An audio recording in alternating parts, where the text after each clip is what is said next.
Pamela Schubert reporting from North Carolina. I was riding on a bus from Butte, Montana to North Carolina, when I met a young man all dressed up in full and impressive Army Ranger uniform. He carried his .445 mag gun and many knives and several phones and military backpack and other equipment. He told me he was a staff sergeant from Fort Lewis.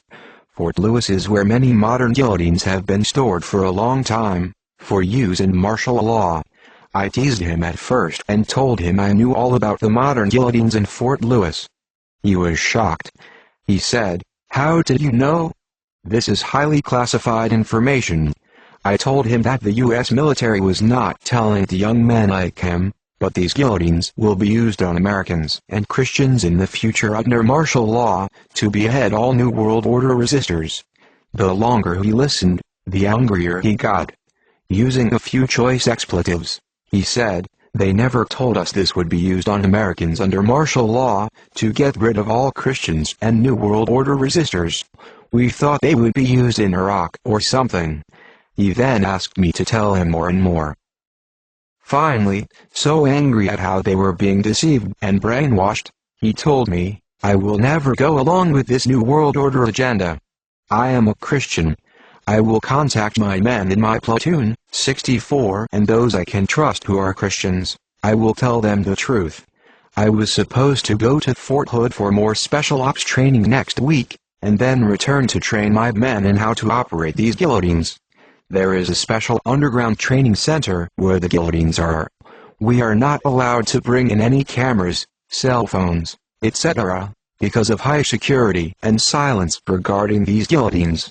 They are 6.5 feet high, with hand restraints and a place for a person's head as they stand.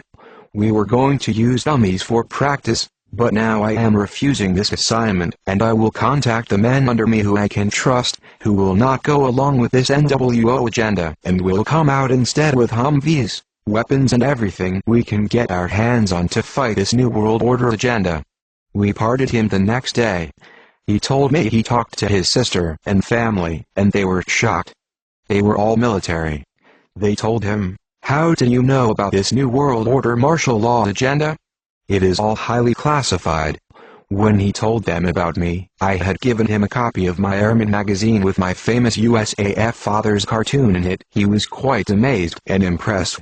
He told me his USAF aunt would submit my name to USAF intelligence computers to see where I stood in the sight of the USAF. He told me, "She said you are red-flagged, subject to arrest and interrogation, and are classified by the USAF as a threat to national security." Me? A threat to national security? All for telling America the truth about coming martial law. This Army Ranger had told me that if he had been on the side of the New World Order agenda, he was authorized, as an Army Ranger with highest security clearance and much special ops training, to march me outside the bus and shoot to kill for knowing this classified information, or he could have called the nearest military base and had vehicles come to arrest me immediately and take me away for interrogation and termination. That is how classified my inside investigating and information reel is. Yesterday when I called him, he had even more shocking information for me. I am on the run, now. They are trying to pick me up and my USAF sister, too. Our pay and military service and bank accounts have all been closed off. We cannot access anything now. They are now arresting half the men in my platoon. Men I talked to, who agreed that they would never go along with the New World Order martial law agenda. All their pay and service and bank accounts have been cut off from them now too. Military helicopters and Humvees are surrounding their homes. They are being watched and picked up one by one. One man in my platoon defended himself when they broke into his home, shooting 5 military soldiers trying to take him. In the process, some were killed before they were able to arrest him. We are on the run now, my sister and I. They're after us, too. I am actively now on the phone with Staff Sergeant Donnie. His aunt, who ran my name through USAF computers, is now being questioned by USAF authorities. I am sure they are angry with me right now, as well. They may be searching for me at this time, as well, with this military scandal breaking and me in the middle of it. Get this word out to everyone.